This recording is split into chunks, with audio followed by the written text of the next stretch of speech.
बहुत समय पहले की बात है। किसी गांव में एक किसान रहता था। वह रोज भोर में उठकर दूर झरनों से स्वच्छ पानी लेने जाया करता था।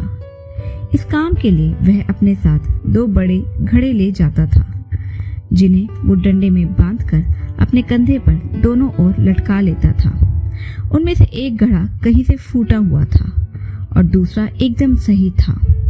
इस वजह से रोज घर पहुंचते पहुंचते किसान के पास 1.5 घड़ा पानी ही बच पाता था।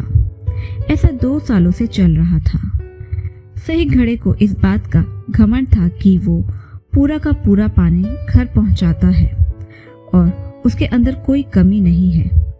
वहीं दूसरी तरफ फूटा घड़ा इस बात से शर्मिंदा रहता था कि वो आधा पानी ही घर तक पहुंचा पाता है और किसान की मेहनत बेकार चली जाती है। फूटा घड़ा यह सब सोचकर बहुत परेशान रहने लगा और एक दिन उससे रहा नहीं गया।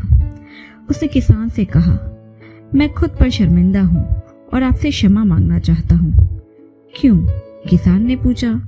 तुम किस बात से शर्मिंदा हो?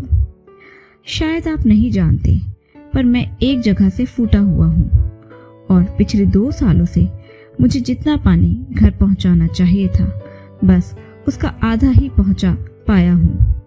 मेरे अंदर ये बहुत बड़ी कमी है और इस वजह से आपकी मेहनत बर्बाद होती रही है।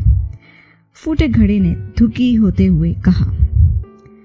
किसान को घड़े की बात सुनकर थोड़ा दुख हुआ और वह बोला, कोई बात नहीं, मैं चाहता हूँ कि आज लौटते वक्त तुम रास्ते में पड़ने वाले सुंदर फूलों को देखो। घड़े ने वैसा ही किया। वह रास्ते पर सुंदर फूलों को देखता आया। ऐसा करने से उसकी उदासी कुछ दूर हुई, पर घर पहुंचते पहुंचते फिर उसके अंदर से आधा पानी गिर चुका था। वो मायूस हो गया और किसान से क्षमा मांगने लगा।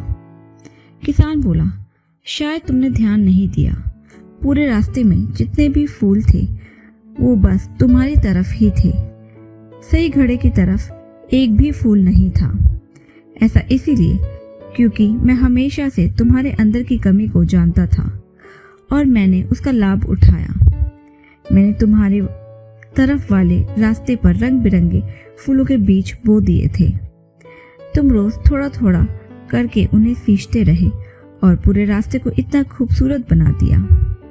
आज तुम्हारी वजह से ही मैं इन फूलों को भगवान को अर्पित कर पाता हूँ और अपना घर सुंदर बना पाता हूँ। तुम ही सोचो, अगर तुम जैसे हो वैसे नहीं होते तो भला क्या मैं ये सब कुछ कर पाता?